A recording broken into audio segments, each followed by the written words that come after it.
evolution of weapons follows two distinct trends. The quest to create bigger, more powerful killing machines, and what seems like the opposite.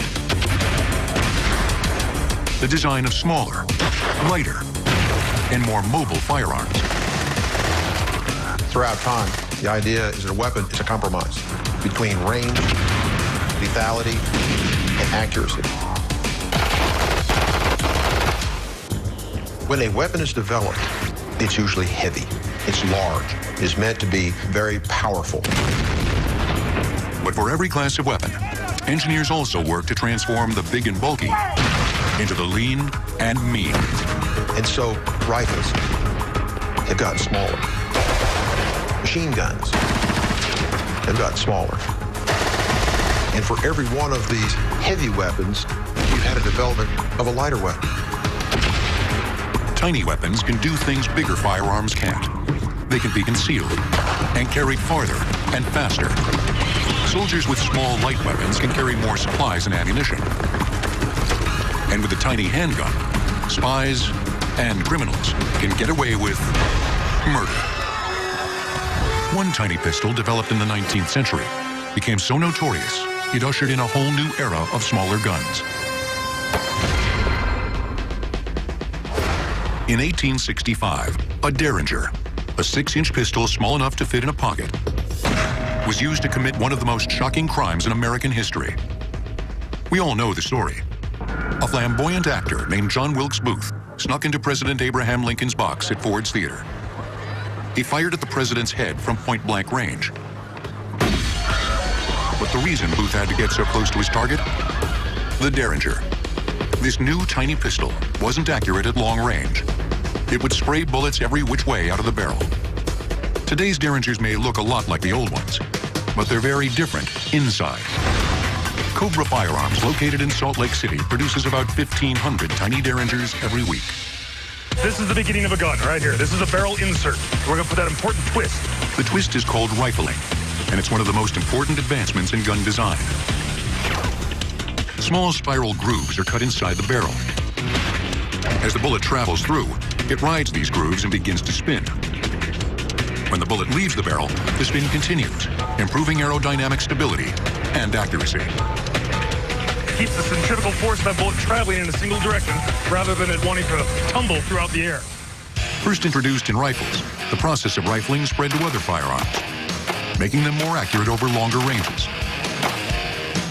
The Derringer that shot Lincoln did have some rifling in its barrel, but that wasn't enough to make the gun accurate at short range. Early Derringers also had a flaw. The gun's barrel bores were larger than its bullets. The pistol used to kill Lincoln had a .44 caliber gun barrel, but the bullet was only .41 caliber. This mere 3/100ths of an inch would cause the bullet to bounce around inside the barrel. Once it left the gun, there was no telling which direction the bullet would fly. Today, every Cobra Derringer features a rifled barrel insert with a tighter fit. Once the rifling is complete, the barrel insert is cast into the barrel. Now we've got a raw Derringer barrel. She's going to get mated up with a frame. They're going to travel through the system and turn into a firearm. We're going to start at the all-important hinge hole. The barrel and frame are connected at the hinge hole. This allows the weapon to open and close for loading. Next, workers drill the lock hole. Once they put the lock in position, the barrel will remain fixed to the frame for firing. Derringers have been manufactured since 1852. With the Lincoln assassination, they became so popular that other manufacturers began copying their design, but with a very subtle difference. If you were to look at an actual Derringer made by Derringer, the spelling is with one single R. Now, there were attempts to copy his weapons even in the day that he made them, and they spelled the name with 2 R's. Henry Derringer continued making guns until his death in 1868. But Derringer spelled with 2 R's has now become a generic term for any small 1 or 2 round pistol. Another key difference between 19th century Derringers and today's is the emphasis on safety. Cobra strives to make their weapons as safe as possible. This crossbolt safety that we've added to it prevents what's called drop fires. So if the firearm is ever dropped onto the ground and strikes its hammer when loaded, it won't ever discharge. 28 individually machined parts go into making every Cobra Derringer. When they're all in place, the gun is tested. We will want to test each and every gun before it leaves Cobra, so the end user is going to be safe. Weighing less than a pound, and loaded with .22 caliber ammunition. This Virgin Derringer is ready for its debut.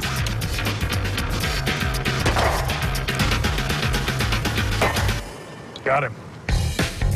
From the start, the little Derringer appealed to a variety of gun toters. Gamblers could easily hide them up their sleeves.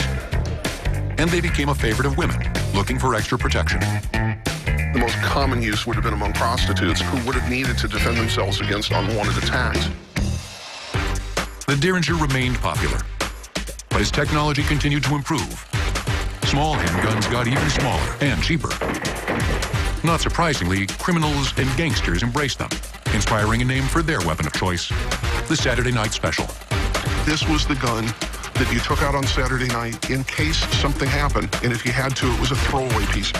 Saturday Night Special is a label given to an entire group of cheap small handguns. Easy for criminals to toss before police could find them. With nearly a decade of crime-fighting experience, George Wunderlich has seen his share of Saturday Night Specials. The Astra 25 is one of those Saturday Night Specials that's gained a certain notoriety. It's very easily concealable. You can hide it in your hand. It's as thin as a wallet. This was the gun of choice. In the first half of the 20th century, gang violence exploded in the U.S. More gangsters meant more guns on the street, and the smaller, the better. For a criminal, concealment is vitally important because it allows you to both approach and retreat from a crime scene without really being able to be noticed. A small concealable weapon gives you the advantage of surprise. Another Saturday Night Special, the Rome RG-14, nearly took the life of another commander-in-chief.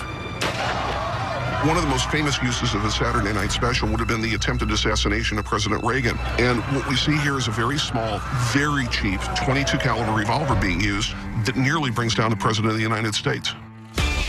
As these miniature pistols became more and more prevalent, the authorities stepped in to control them. The Saturday Night Special was actually outlawed from import or manufacture here in the United States. The government was compelled to get these tiny and inexpensive firearms off the streets. But it would take more than a new law to stop crime. Coming up, the police fight back with their own smaller weapons. In today's world, officers need a small, compact system. And the tank goes tiny. You're never really going to know what it's like to be visited by the Badger until it comes crashing through your wall. Next on Modern Marvels. We now return to tiny weapons on Modern Marvels. Tiny weapons are the go-to tool for criminals. They can hide them in a pocket, up a sleeve, or in the palms of their hands. Every year, tens of thousands of small handguns are used in crimes like robbery and murder. But fortunately for the cops and the rest of us, one small pistol helped level the playing field. As they used to say in the West, God did not make man equal. Colonel Colt did. Weapon maker Samuel Colt's pocket revolver gave police something they'd never had before. A pistol small enough to hide. We can now take that revolver and place it into a pocket. It's fully concealed, it's very handy, it's lightweight, and it has multiple shots. Colt's pocket revolver was the first revolver reliable and accurate enough to be adopted by police. Its secret? Superior design and manufacturing techniques. It was one of the first guns in America to really use interchangeable parts and a high level of accurate machining to make the weapon. The development of the Colt pocket revolver unleashed a variety of new, increasingly smaller pistols. Eventually, it ushered in a new style of policing. The hidden second firearm. It might be carried in an ankle holster, it might be carried in a pocket, but typically it's concealed in a place that's easily accessible, but not obvious. Officers call it a backup piece, or the last line of defense. And it keeps the bad guys guessing. A criminal is going to know that somewhere on that officer's body there's a backup weapon and they don't know where it is. Therefore, they can't take countermeasures to prevent its use.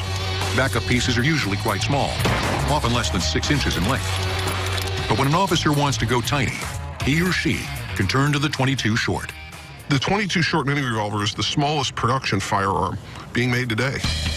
This tiny gun is only 4 inches in length, and it weighs just 4 ounces. It can be hidden almost anywhere on the body, even in places that other guns you wouldn't even want to think about. Of course, criminals carry backup pieces too. Police officers must be ever vigilant for tiny concealed weapons. You must be absolutely thorough when searching a prisoner. You also have to be looking out at all times for where the hands go. You never know when it could wind up on a weapon. The .22 short is the smallest weapon a policeman is likely to carry. But there's something else even tinier, the miniature pinfire pistol. Less than 2 inches in length, these miniguns are a favorite of collectors. The key to making the pinfire so tiny lies in the weapon's ammunition. Pinfire ammunition, it allows the ammunition to get almost insanely small. We're talking about ammunition all the way down to 2 millimeters. Advancements in ammunition also contributed to the trend towards ever smaller weapons. Once ammo changed from flint and powder muzzle-loaded systems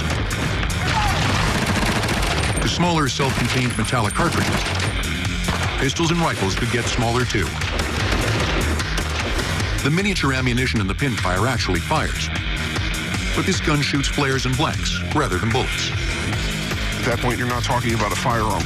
You're really almost talking about a toy or a model. Pistols aren't the only weapons with miniature models. Even machine guns have gotten tiny. When SWAT teams need a weapon with devastating firepower, they turn to this mini machine gun.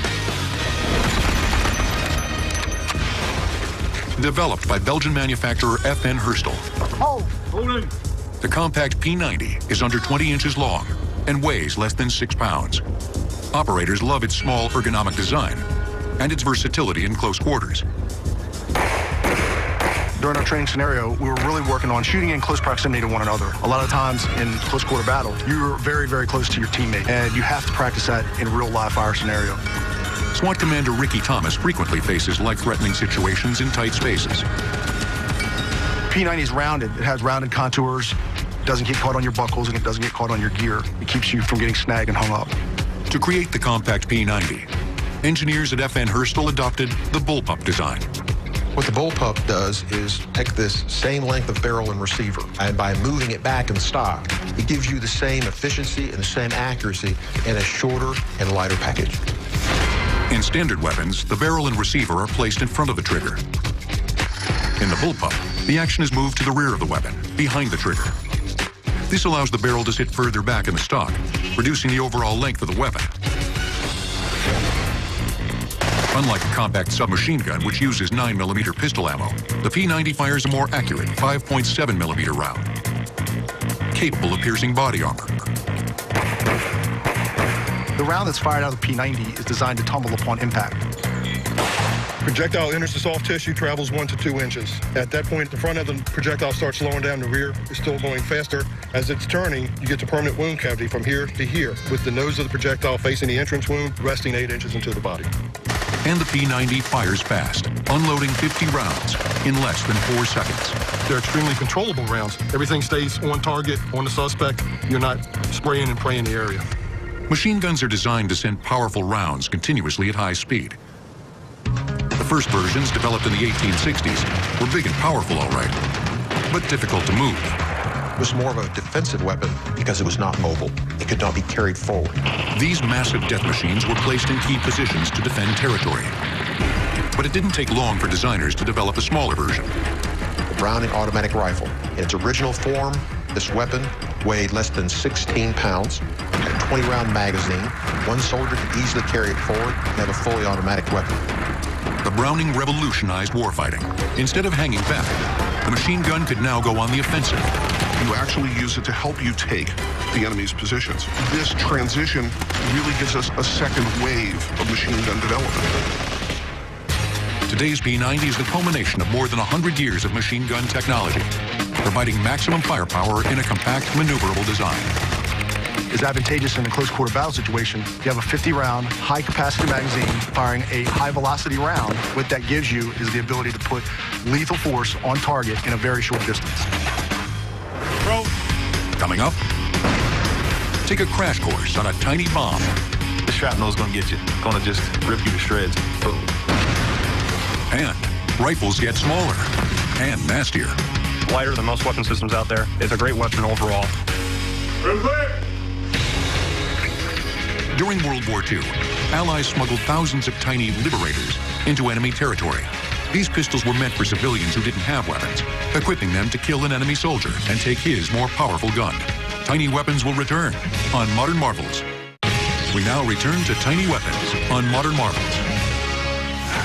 For centuries, the rifle has been the main weapon for warfighters. It may not be tiny, but its range, accuracy, and power have made it crucial to success in battle. But as fighting styles have evolved, from firing in organized ranks to hide, shoot, and move guerrilla warfare, the rifle has gotten smaller too. Today, U.S. forces rely on the compact maneuverable assault rifle.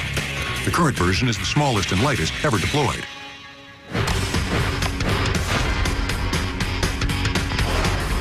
The M4 assault rifle is nearly 20% smaller than its predecessor. Today I'm carrying the M4 carbine. It's a gas-operated, air-cooled, semi-automatic weapon. Shoots a 5.56 millimeter round. Fires from the semi or 3-round burst. Today at Fort Benning, Georgia, Sergeant Inkenbrand and his squad are learning to master this 30-inch, 6.5-pound assault rifle. It enables me to get out of vehicles quicker, more efficiently. You can enter and clear rooms a lot quicker. Room clear! For the last 150 years, engineering and technological advancements have helped shrink the rifle. From the long, bulky musket to the M4. By World War I, they had wonderful bolt-action rifles. Fired rather rapidly and were very accurate, but could not lay down that withering fire that a semi-automatic or a full-automatic battle rifle or assault rifle could. The game-changing predecessor of the M4 was the semi-automatic M1 rifle of World War II. For the first time, troops didn't have to manually reload their rifle after every shot. The M1 gave birth to a new fighting style: fire and maneuver. Battle rifles with fast, accurate firing allowed half the team to lay down suppressive fire. All the rest of them could move forward in rushes from one covered position to another. The M1 was the first semi-automatic rifle that a single warfighter could carry on campaign. Once the weapon is fired, the expanding gases from the bullet are diverted into a cylinder, where they meet a piston and an operating rod. The gas pushes the operating rod toward the rear. This action rotates the bolt and ejects the spent cartridge as a fresh round loads into the chamber. With the success of the M1, all troops were assigned semi or fully automatic rifles. In the 1960s, an even smaller and lighter version appeared: the M16. The M16 is much lighter than anything we've had before. The cartridge has been downsized from 30 caliber to 22 caliber. We're allowing men to go farther and faster with the weapons that they have. The M16 enabled troops to move faster through the jungles of Vietnam. Today's M4, first used in 1994, is about 10 inches shorter and 1.5 pounds lighter than the M16. Well, I prefer the M4 because it's smaller and it's lighter than most weapon systems out there. It's a more effective weapon when it comes to clearing rooms in urban environments. It's accurate up to 500 meters. It's a great weapon overall. As battle conditions change, the assault rifle will continue to evolve. Developments in caseless ammo and the introduction of lightweight metals like titanium and scandium could shrink the assault rifle even more. But when warfighters need something even smaller and more powerful, they can grab this miniature bomb. All good. It's just 4 inches in length and weighs less than 1 pound. Throw. But today's M67 fragmentation grenade has a kill radius of 5 meters and inflicts serious casualties up to 15 meters away. The grenade gives warfighters a bomb tiny enough to throw. Grenades have the ability to do things that no other weapon does because they explode in every direction. You can take out an enemy 360 degrees around the device. And grenades do things that larger bombs can't. Because they're so small, an individual soldier can carry several at once. And while larger bombs must be dropped from planes, the grenade just needs a trained warfighter. First thing I want you to do is I want you to take the hand grenade off your vest. Using this handy bomb in battle has its share of risks. So the M67 is designed with 3 safety devices to prevent it from detonating accidentally. The pull ring or pin, along with a safety clip, hold the spoon in position. You're going to insert one of 2 fingers, either your pointer finger or your social finger. Insert one of those 2 fingers, and then just pop your chest. The final safety on the grenade is the spoon. Once it's released, a spring-loaded firing pin hits a percussion cap, starting the time delay fuse. Approximately 5 seconds later, the grenade detonates. Hand grenades have existed for centuries. And like most weapons, they've gotten smaller in size. The Chinese created the first version over 1,000 years ago. 8th century Greeks and Romans packed Greek fire, a highly flammable liquid, into stone and ceramic jars. When tossed, the jars would explode, and the liquid would burn anything it touched. Even water couldn't squelch the flames. While extremely effective, grenades didn't go mainstream until the trench battles of World War I. Fighting from trench to trench, the grenade made sense because it could be thrown from one covered position into another covered position with enough explosive force and fragments to incapacitate or kill an enemy. Grenade designs continued to improve. The weapons became smaller and more powerful. But there's an inherent danger. The problem with hand grenades is that they will often throw fragments around a radius farther than a soldier can throw them. Training today's warfighters with M67 frag grenades is serious business. Instructors cover every possible scenario. We're going to go over some things that have happened, may happen, or could happen while you're here in the live bay. Pit NCO will sound off with, prepare to throw. Prepare to throw? No. Prepare to throw? No. Gentlemen, what happened with that soldier throwing the grenade? He froze up. He froze up. If that happens in our pit, Pit NCO will reach across, make 10 points contact with the hand grenade, sweep away the non-throwing arm, take you to a knee, and motivate you. He'll sing you a song, talk to you, tell you about whatever it is you need to hear. Once that soldier is ready to throw, he'll stand him up. We'll continue training. Freezing up in the grenade pit is only one problem the instructors face with new recruits. Pit NCO will sound off with, throw. Gentlemen, what just happened at that point? He dropped his guide hand. He attempted to take a knee when he was throwing the hand grenade. If that happens, Pit NCO will sound off with, Grenade inside the pit. he will then reach across, make 2 points of contact, take you outside the pit. When you land, it'll be ground, private, Pit NCO. That's to ensure that you are safe. We can cover you up at that time. If everything goes right on the range, Pit NCO will sound off with, throw. Boom. Some of the best situations for the hand grenade is to use it when clearing a building. Any point where you can't see around the room, but you know there's an enemy in there. Fragmentation grenade, it's going to blow everything up in there. Thousands and thousands of pieces, literally, that's going to just rip you to shreds. This shrapnel is going to get you. While the M67 is the most popular grenade in use, other types, like the thermite grenade, are extremely effective. Thermite grenade is not to kill enemy soldiers, it's to kill equipment. It creates an enormous amount of chemical energy and heat. It basically fuses the metal parts together so it cannot be used. Another type of grenade isn't used to destroy, but to conceal. Smoke grenades can be incredibly important when you want to advance your position. It allows you to do behind the smoke whatever you need to do without being visible to your opponent. Sniper threats are a huge thing in Iraq and Afghanistan. If you're having sniper contact and you have to cross a danger area like a road, a stream, pop some smoke grenades. Perfect concealment for you as you're moving across the danger areas. Bro. My favorite thing about an M67 hand grenade is the fact that I can produce more casualties faster with the M67 than I can with my personal weapon. You just can't match the amount of firepower that you have with just the hand grenade. The quest to go small isn't just about handheld firearms. One of the biggest and baddest military weapons is also going tiny. At How and How Technologies in Waterboro, Maine, brothers Mike and Jeff are building high-tech armored vehicles. And one model takes tiny to a whole new level. You're never really going to know what it's like to be visited by the Badger until it comes crashing through your wall. I'm pretty sure you don't want that happening. No. Created for SWAT and Special Forces, the Badger is a one-man all-terrain vehicle designed to breach buildings and other fortified positions. It's currently the smallest passenger tank on Earth.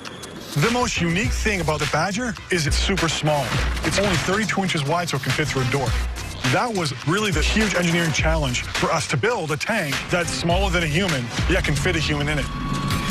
Its small size makes the Badger incredibly mobile, and its armor plating can repel large caliber rounds.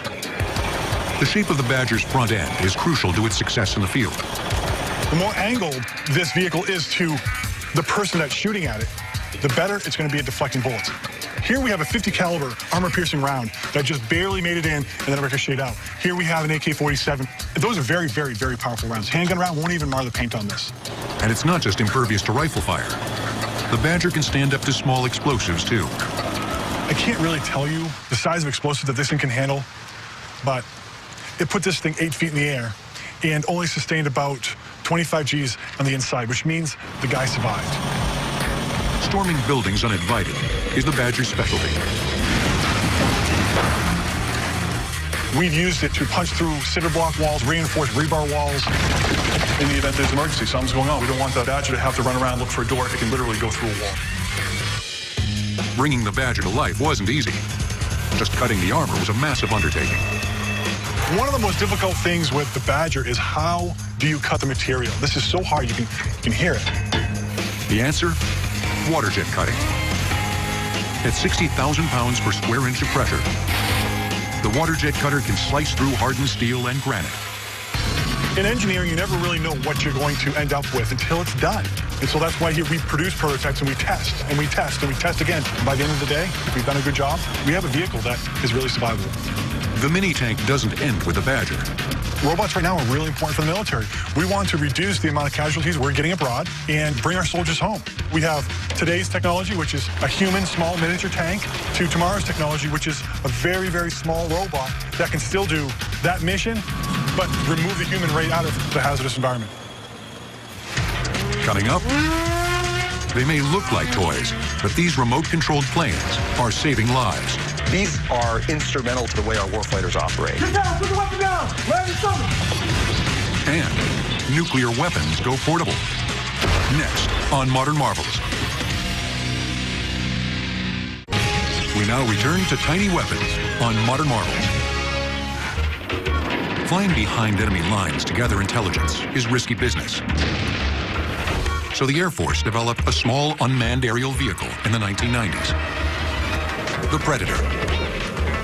At just 27 feet long and with a wingspan of 49 feet, it's flown remotely and can stay airborne for 40 hours. Armed with 2 Hellfire missiles, this UAV delivers a punch that can destroy tanks or bust bunkers. But for today's frontline warfighter, the Predator isn't practical. Faced with an enemy that's planting IEDs or sniping from rooftops, troops now have their own smaller versions that can be carried in a backpack and launched by hand. The brains behind this new generation of UAVs is AeroVironment in Southern California. These unmanned aircraft systems are instrumental to the way our warfighters operate. They provide critical information within a critical time frame that enables those warfighters to do what they need to do to complete their mission. AeroVironment has 3 small UAVs in production, each with different capabilities. If they need to keep continuous coverage over an area for an extended period of time, they might want to use a Puma system, which can fly for 2 hours. The Puma is the largest of the 3, with an 8-foot wingspan. It weighs about 13 pounds. What also sets the Puma apart is a mechanical rotating camera that can lock on a target and maintain constant surveillance.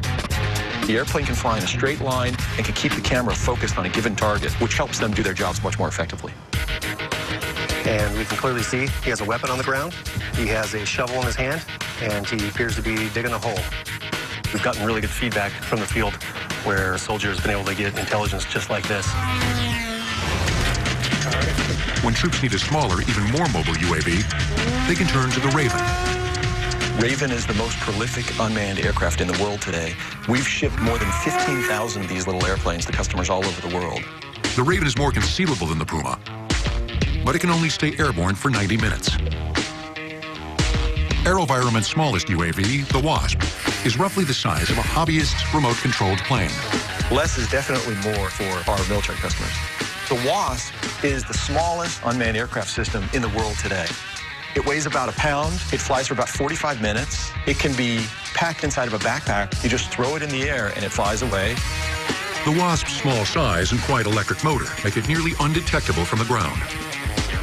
Tiny, stealthy, unmanned aircraft are the perfect tools for troops facing sniper fire.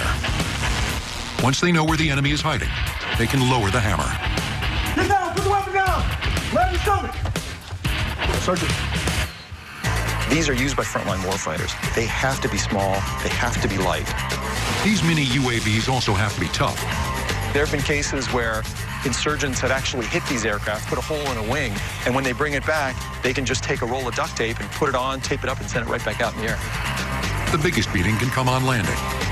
So the UAVs are built to break apart upon impact. Kevlar is a material that we use to ensure the strength and the lightness of these aircraft.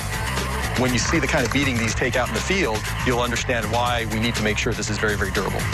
But the pieces don't break. The troops can actually snap them back together. AeroVironment has one more UAV in development that can deliver a blow of its own. We've also been developing a totally new kind of a system, which is actually more like a munition than an unmanned aircraft system, and we call that the Switchblade. The tiny Switchblade is fired from a launch tube on the ground. As the plane approaches its target, The onboard explosive is armed. The switchblade then flies into that target and detonates, taking out that target and removing the threat. While the switchblade will deliver a small, precise payload, the goal of a nuclear bomb is to unleash as much destruction as possible. During the Cold War, the United States and the Soviet Union raced to build ever bigger bombs and missiles, weapons capable of wiping out entire cities. But we also thought small. In the 1950s and 60s, the Soviet invasion of what was then West Germany seemed very possible. The United States wanted a weapon that could stop the Soviets cold. So they created miniature nuclear bombs. The United States military in the 1950s actually developed an atomic recoilless rifle, kind of like an atomic bazooka. It was nicknamed the Davy Crockett. When you start to miniaturize atomic weapons, they become tactical. They can actually be used for the first time on the battlefield, and that completely changes the equation. The Davy Crockett carried the lightest nuclear warhead on record, the W-54. At 11 inches in diameter and weighing 51 pounds, the W-54 was small and light enough to be carried by one man. Had a tripod, you could download it or actually fire it from the Jeep itself. The Davy Crockett's range was about 2 miles. And so depending on the power of the warhead and the direction of the wind, the operating team could be in danger. With the more powerful explosive heads that were used on the Davy Crockett, there's actually a possibility that the range of the kill zone is greater than the effective range of the weapon, making it a weapon of last resort. The Davy Crockett was tested several times, but never used in combat. Eventually, the weapon was stockpiled and then decommissioned in 1971. Next on Modern Marvels, more than just tiny. These weapons are in disguise. You have a right to defend yourself. We advise strike hard and get out of there. Between 1961 and 1971, 2,100 Davy Crockett systems were deployed throughout Europe. It was last tested above ground on July 17, 1962. This marked the final U.S.-sponsored above-ground test of any nuclear weapon. Tiny Weapons will return on Modern Marvels. We now return to Tiny Weapons on Modern Marvels. We've seen how advances in technology have made weapons smaller, more maneuverable, but just as deadly. These tiny tools make fighting more efficient, both for the good guys and the bad.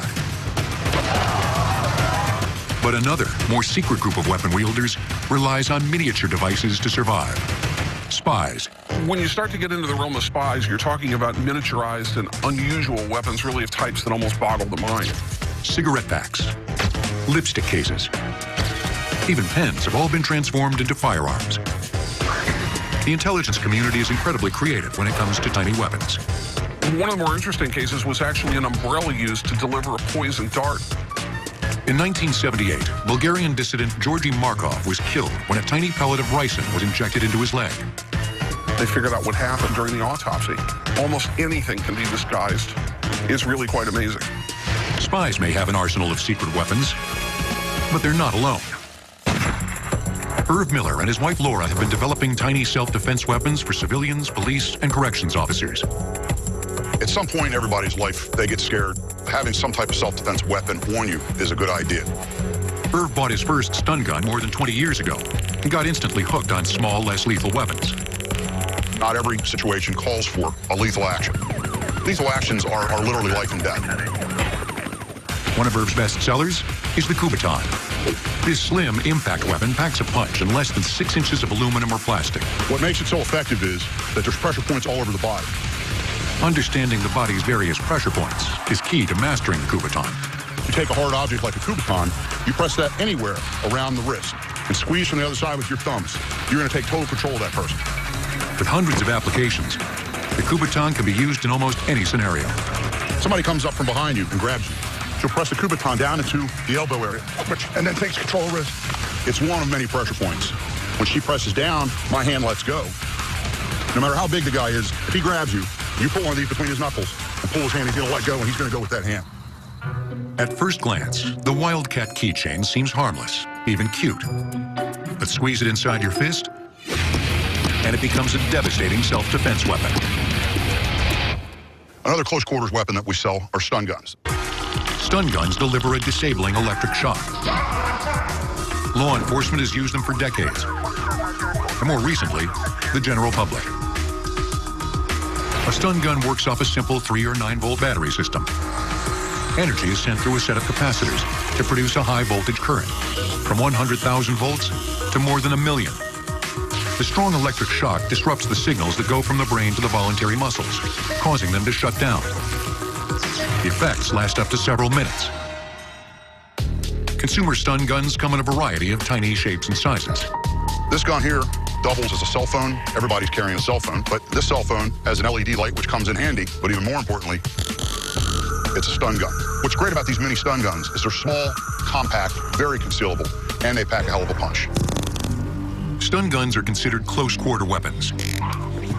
When you need a tiny weapon with a longer range, you can grab a can of pepper spray. What pepper spray is a mixture of very hot peppers with a few other components that cause the body to do things involuntarily.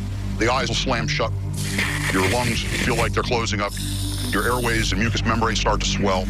It takes the fight right out of somebody. The hot pepper in Irv's pepper spray is rated at 2 million Scoville heat units. That's 400 times hotter than a jalapeno pepper. But Irv sells an even more powerful pepper spray. We call it Black Label, Special Tactical Ops. And what this is for is worst case scenarios. So we already have a really nasty pepper spray to begin with. Then you add 2% tear gas. That combined with pepper is totally for a respiratory takedown. Tactical teams can hit them with the Black Label and pretty much incapacitate someone within a half a second or so. Working with police and civilians, Irv believes that using less lethal force is the first step in any physical confrontation. Nobody wants to take a life. In most situations, if you pull the pepper spray to use it first and it gets ugly fast, you literally throw the spray and you pull your sidearm. That's how it's done.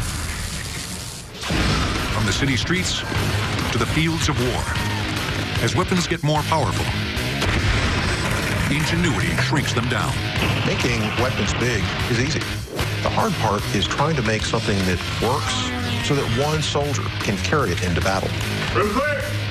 Whether it's for self-defense against a single foe or full-scale war versus an army of enemies, tiny weapons have a big place in today's arsenals.